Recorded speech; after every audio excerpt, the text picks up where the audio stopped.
What's up, guys, and welcome back. It's time for a bit of story time. That's right.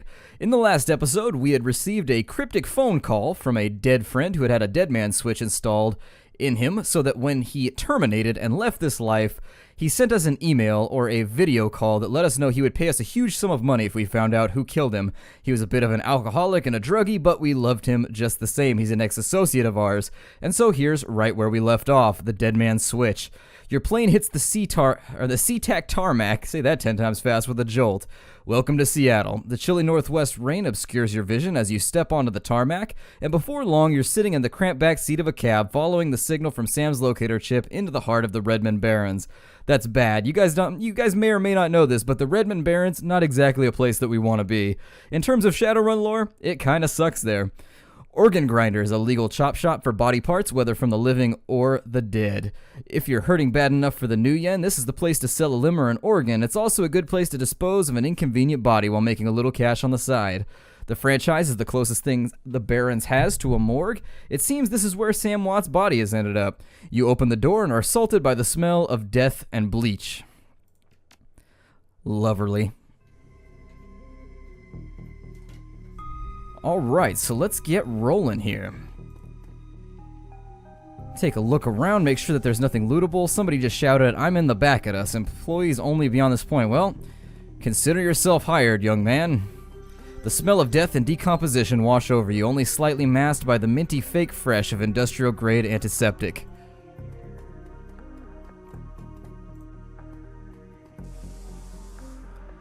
Hovering over the recently departed is a small dwarf whistling a tune. His broad grin says, "I love my job a little more than you want or expect from someone in the chop shop trade."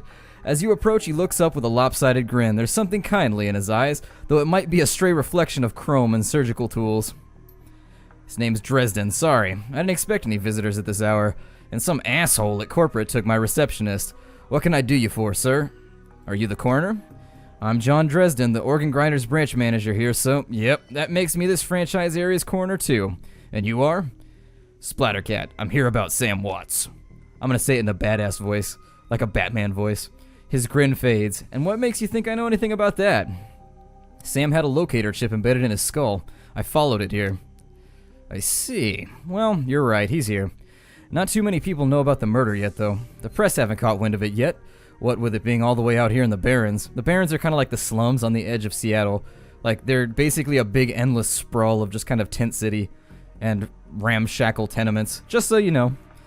So, who told you he was dead? Well, Sam did. When his heart stopped, $100,000 was wired to a secure account in my name. I find the killer and I get paid. The dwarf raises his eyebrows, a smile wiping the suspicion from his face. A dead man's switch, huh? Fascinating. I was working on him earlier. He's over there. So he's gonna lead us on into the back. I don't see any looty little areas. Any looty bits. Not to be confused with the looty bits I normally get in trouble with. Dresden. He's my second Emerald City Ripper victim. The third one was downtown. Emerald City Ripper? He sighs. Not my title. That's what the Seattle press insists on calling the killer. All I know is that, like the original Jack, our Ripper knows how to handle a scalpel. But this one's even more twisted. He or she always removes an internal organ from the victim. What prize did they take from Sam? Watt's liver was cleanly cut out. Whiz. What else? The first victim's heart was missing, and the third had his spleen removed. Dresden, get out here.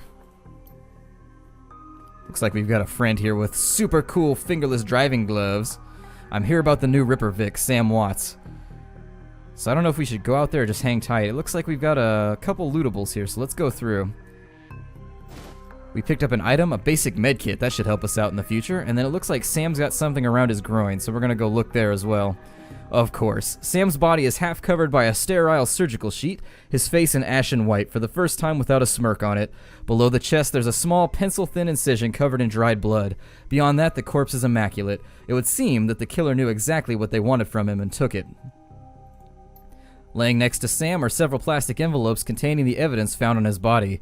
You can examine evidence through the bag without spoiling it. Let's take a look at a business card.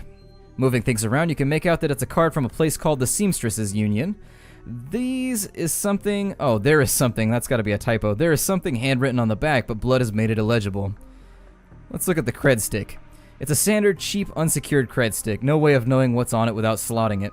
Sure, let's take it. A cred stick in Shadowrun, for those who don't know, it's like it looks sort of like a pencil, but it's got an LED on the side that says how much money's on it, and instead of credit cards, they have little slots, and you just push the pencil into everything, and it takes the money from you. So basically, that's his money pencil.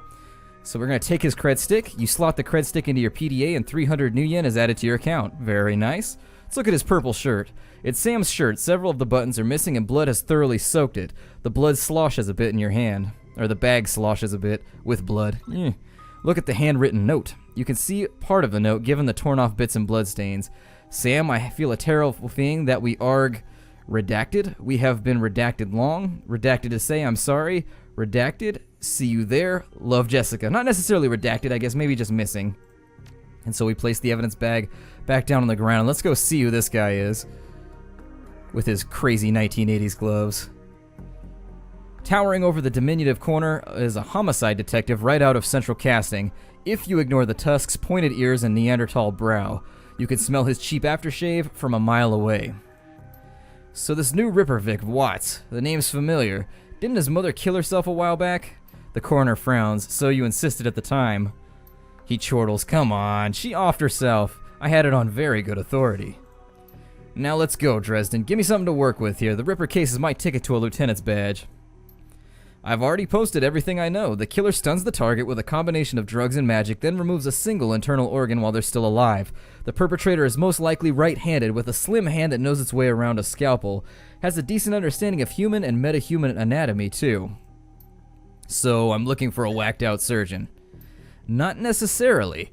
I don't know any surgeons that still use scalpels anymore. These days it's all done with computer-controlled lasers. Could be anyone from a military field surgeon to an antique medicine aficionado. You're no damn help, dwarf. The Lone Star Detective finally notices you. You note his superhuman powers of observation. Sarcasm! Who the hell are you? We can say, none of your business, Lumpy, and threaten him with our strength. We can say, are you the detective on this case? Let's see here. I'm new in town. You the welcoming committee? You gotta be a badass sometimes. If you're new in town, then let me be the first to tell you that I run the show. If you get in my way, you'll end up back there on a slab. He looks at the dwarf. Dresden, get me more. I'm putting someone in a cell or a box this week and claiming my promotion. Loverly. Been here like 12 seconds, we're already at odds with the law. Dresden looks amused. Do you always make friends that easily? I'm great at dinner parties, too. He cocks his head to one side. Be straight with me. You really gonna work for a dead man? I'm gonna say Sam was there when I needed him. I'm gonna return the favor. Fascinating again.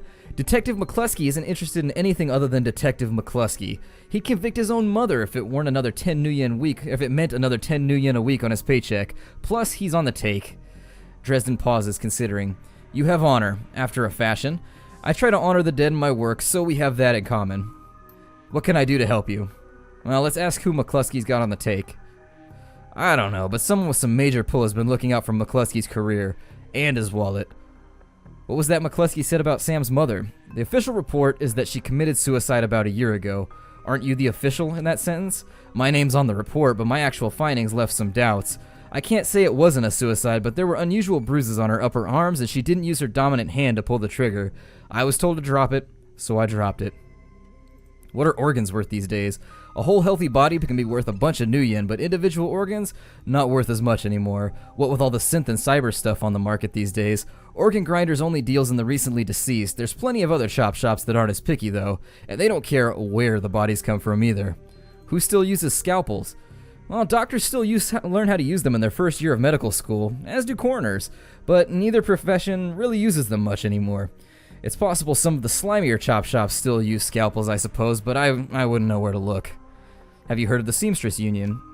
It's a nearby club in the Barrens that attracts lowlifes. You'd probably like it. Me, I'm not the going out type. Always too much to be done around here. Plus, it's just easier to get along with the dead. I just need to know one more thing. Where was Sam killed? Dresden looks up at you intently for a moment before speaking. You know, I might be able to do you one better. Why don't you poke around those body lockers in the back and see if you find anything useful? Okay, let's go do it.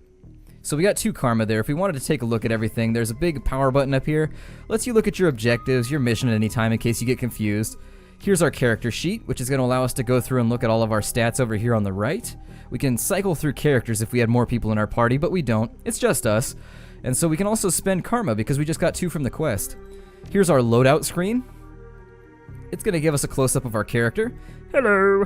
And then it's also going to let us change our outfit, look at our items. It has our spells that we have ready, any weapons we might have on hand, that kind of stuff.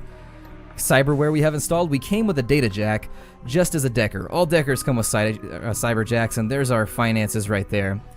So let's go check these morgue drawers out. Looks like we actually have some other looty bits, so let's go ahead and look for shinies. First cabinet here, we got ourselves a basic med kit. Once again, never something that I'll turn down. And a dock wagon basic trauma kit. That's a reser.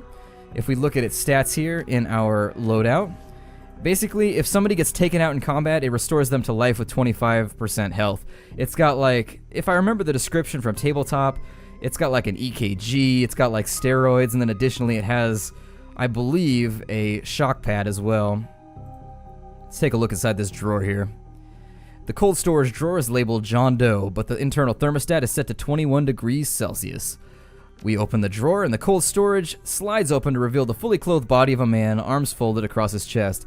Thank God, another nudie body, and I don't know what I would do. In addition to sporting some of the brightest orange hair you've ever seen, the body seems to be in very good condition. Whoa, easy there. So he's alive. In one quick move, he jumps down from the drawer and stands before you. For someone who just woke up in a morgue locker, he seems unfazed and pretty well put together. You spot a data jack drilled into his temples and some shamanistic tattoos peeking above his collar. An interesting combination. Yeah, that's not very efficient if he's trying to build a good character. I told John to wake me up at 6 in the morning. Is it 6 yet? It doesn't feel like 6 yet. Sorry, I didn't expect you to be so alive. Yeah, Dresden thinks he's pretty funny. You're not the first person he's pulled this one on. He chuckles. Well, so much for a good night's sleep. On the plus side, I notice you haven't killed me yet, so that's pretty good. If you aren't after me, then what's your story? We'll ask him if he knew the latest Ripper victim. Sam, eh? Well, I'm glad somebody cares. We used to drink together every now and again over at the Union. Decent enough guy. Always in trouble over something or other, though. Jake yells towards the other side of the room. Hey, John, is this guy cool? Yeah, he's on the level. Working for Sam, believe it or not. Some sort of dead man switch. I thought you could help him out. Maybe even stop moping around the shop all day. Thanks for volunteering me. He pauses. Might be sizing you up, but it's hard to tell behind those shades. Alright then, the name's Jake. And you are? Call me Splattercat. Nice to meet you. Well, it sounds like you're taking a dive into the deep end here, and John's right. I might be able to help you. I was with Sam the other night, the night of the murder. Poor guy. He was hanging at the Seamstress Union that night, tripped out and rowdy. I'd been laying low there for a few days after a bad run. Mrs. Kubota asked me to throw Sam out, so I did. But out in the alley, some gangers got the jump on me. He winces. Damn. Maybe I need a cup of soy calf after all. John, can you grab me one? Get your own damn cup. My hands are dirty anyways.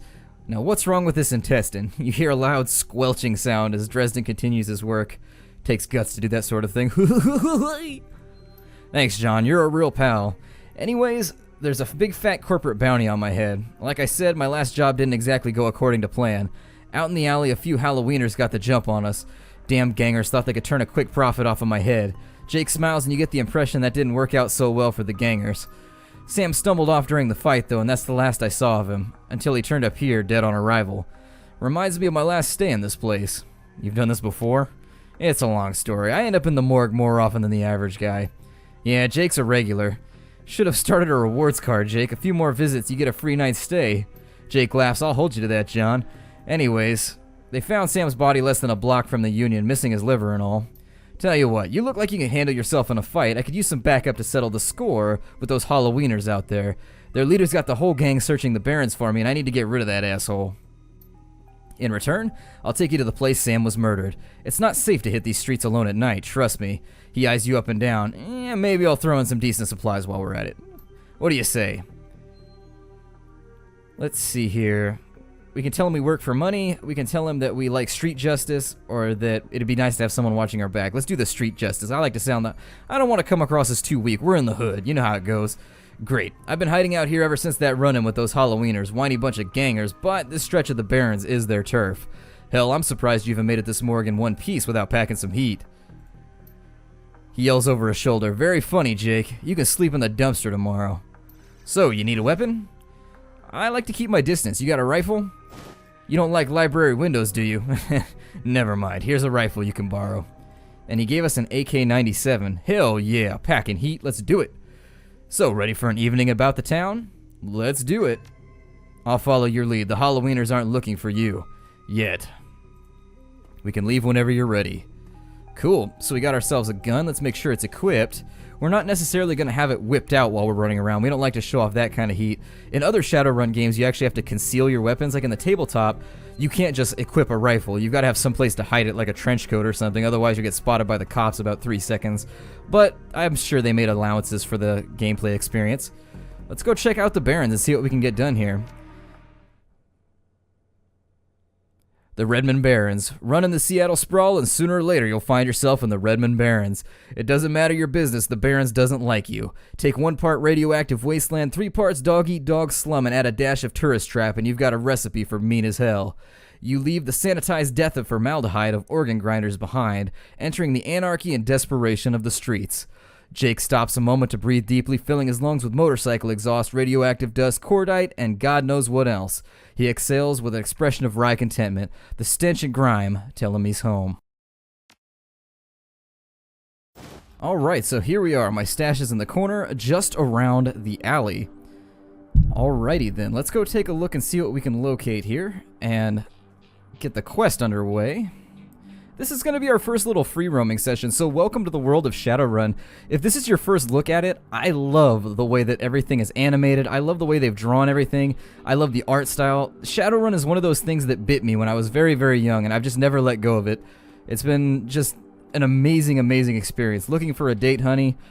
Well, not right now. I mean, we got to go down this alley and sift through some garbage. I'm going to be kind of dirty when I get back. I don't know if that's like what you're into.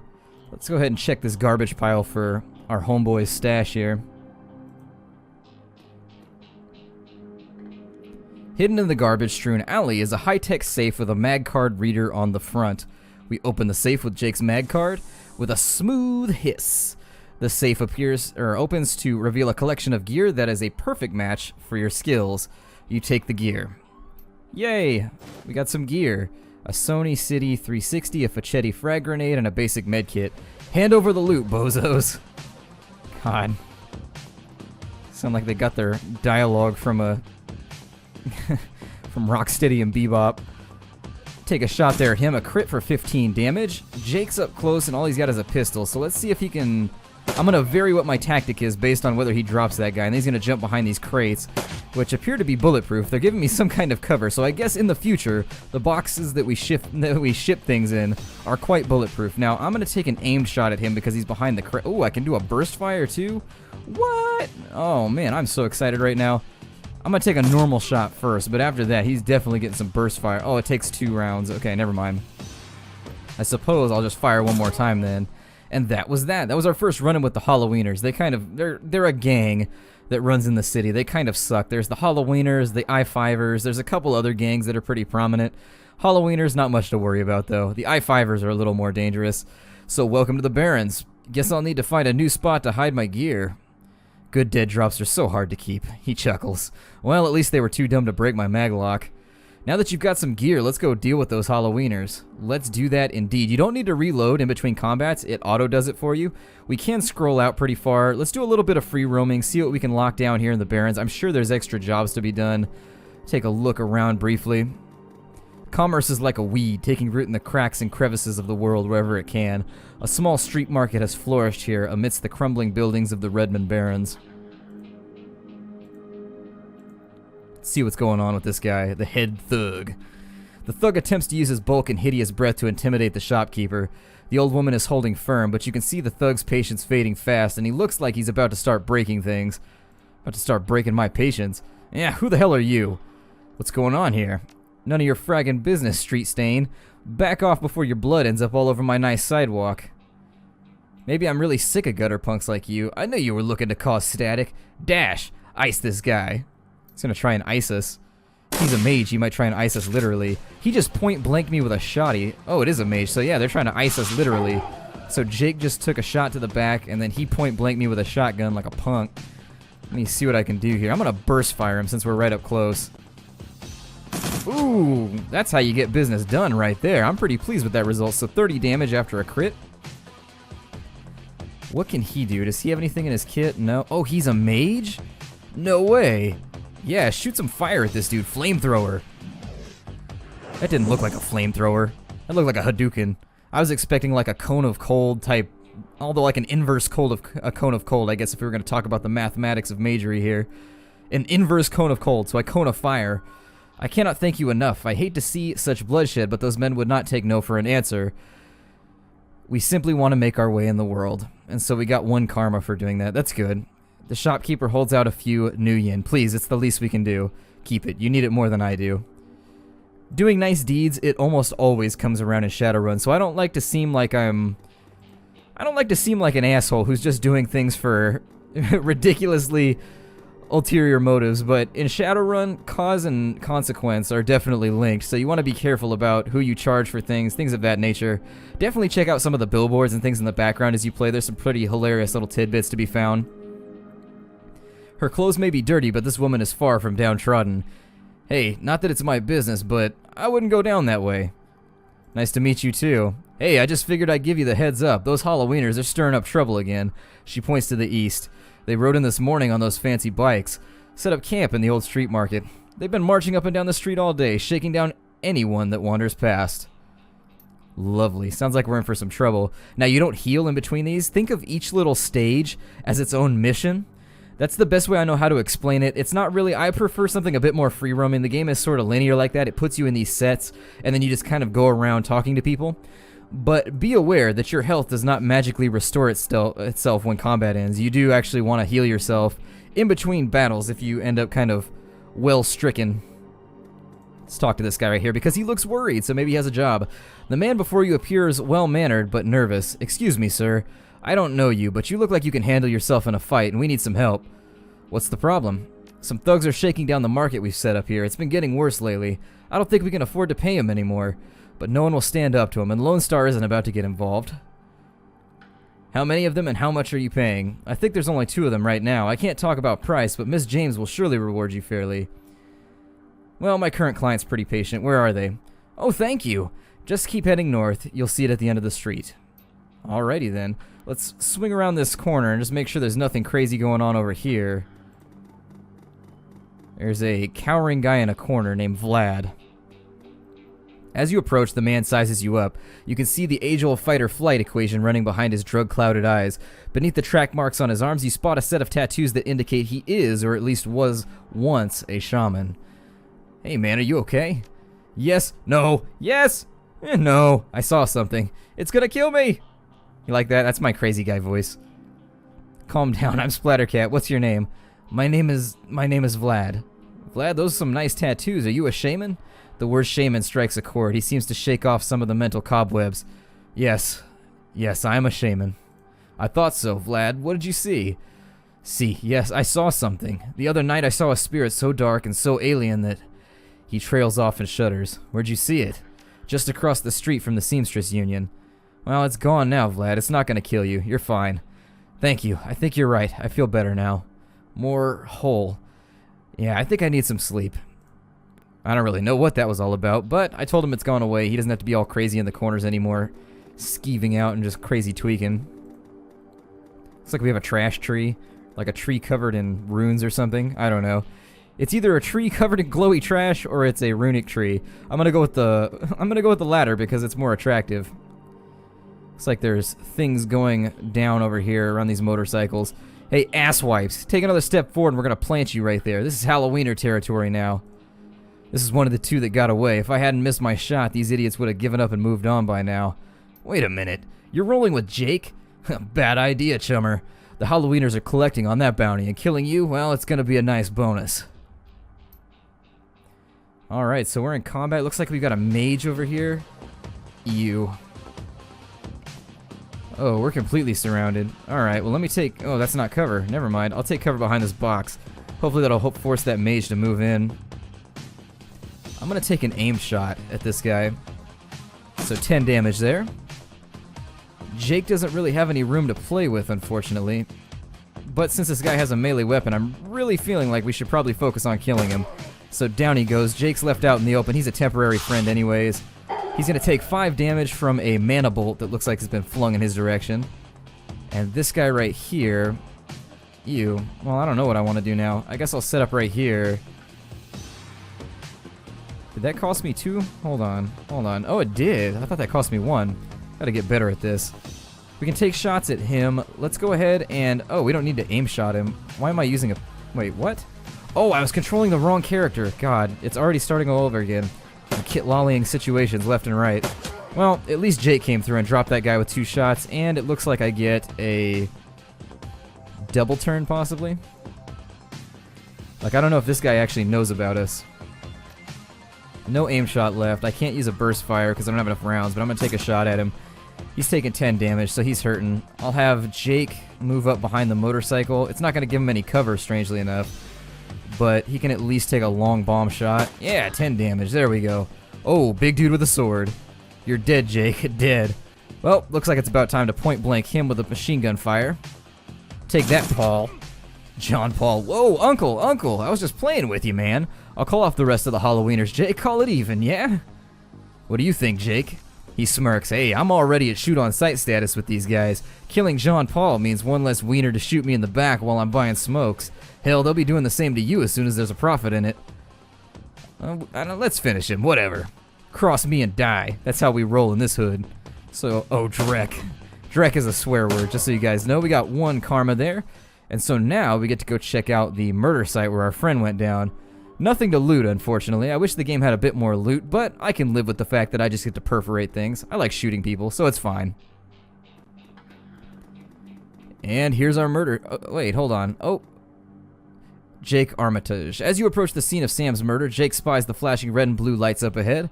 Whoa, hold up a minute. Lone Star isn't above collecting on a corp-issued bounty, and the one on my head, it ain't going away anytime soon. He sighs. Sorry, friend. I think this is where our paths diverge. Thanks again for the help with those Halloweeners, though. Here's your payment. They don't take new yen where I'm going, and you look like you could use the funds. Well, likewise, Jake. Give me a call when you're in the clear. I always do stuff like that because in Shadowrun, making contacts is a major part of the game. Having somebody that you can phone a friend on anything is always useful, and while this game may not have that system in place, I still like to play it safe. Yeah, sure. He starts to leave, then tilts his head back. Hey, man, one more thing. When you're done checking out your pal's crime scene, pop into the Seamstress Union. It's just down the street. You need gear, information, or just a damn stiff drink. That's the place to be. Best dive this side of Chicago. I used that place as a base of operations for years back in the day. Make the right friends there, and I'm sure you'll get to the bottom of this Ripper business. Well, nice knowing you. He turns and disappears into the shadowy depths of the Redmond Barrens. Now, I recall this quest. We need to go back over here and get something first. We need to talk to Dan the Donut Man. The smell of fried food, powdered sugar, and slightly burned soy calf is almost enough to overpower the dusty sewage stench of Redmond streets. The troll working the stand is covered in food stains older than he is. What can I get you, chummer? Did you see the murder in the alley across the way? Nope. I was closed when it happened, but hey, it's the Barrens. A back alley killing ain't necessarily nothing new around here. The only reason the cops are making a big deal about this Ripper business is that some of the victims are real people. You know, folks with sins. What can you tell me about the Barrens? Well, the Barrens, hell, if you gotta ask, you probably shouldn't be out here. This stretch we're on is called Touristville, though, and I suppose it's the closest thing around here to respectable. Fewer muggings, and you might even survive drinking the water if you're lucky. Wouldn't recommend it, though. He scratches an armpit. Now, behind me, that's the Seamstress Union. You want drinks, drugs, favors, or information around here, Union's your spot.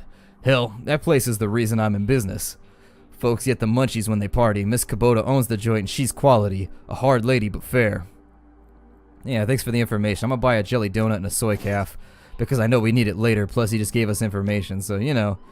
You never know. Seamstress Union got a guy out front here. Does he have a name? Bobby. Let's talk to Bobby. Hey, chummer, got some tasty morsels for you, just what every well-dressed Shadowrunner should have in his back pocket. Let's see what you got. Oh, he's a slinger. Okay, so he's got kamikaze, which is a drug. Gives us body and strength and willpower. He's also got nitro, but you get addicted to that stuff, so you gotta be careful. If you need a really quick boost to your stats, those can be really nice for making combat rolls and checks and things like that, but you really don't want to get addicted. Let's talk to this final guy over here. Sally. Oh, female. My apologies. The dwarf merchant is packing up her stand for the night. I'm closed. Come back tomorrow. You got a great view of that alley across the street. I don't suppose you saw the murder that happened there. She grunts. Sure. I was closing up when I heard a series of explosions from behind the Union. A couple seconds later, this guy comes out, runs across the street. Didn't get a good look at him. Then all the lights in the alley exploded all of a sudden.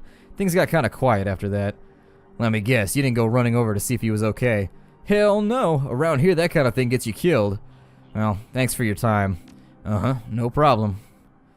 So I think we're about at the end of our time limit here. I'm gonna go ahead. We'll do the inspection of this location in the next episode. My name is Splattercat. Thank you for joining me here at the Nerd Castle. I'm so happy you decided to come along for this adventure through the Redmond Barrens. I hope to see you tomorrow in the next episode, or actually I think I might put out two. I don't know. I hope to see you next time in any case, and take care out there, guys.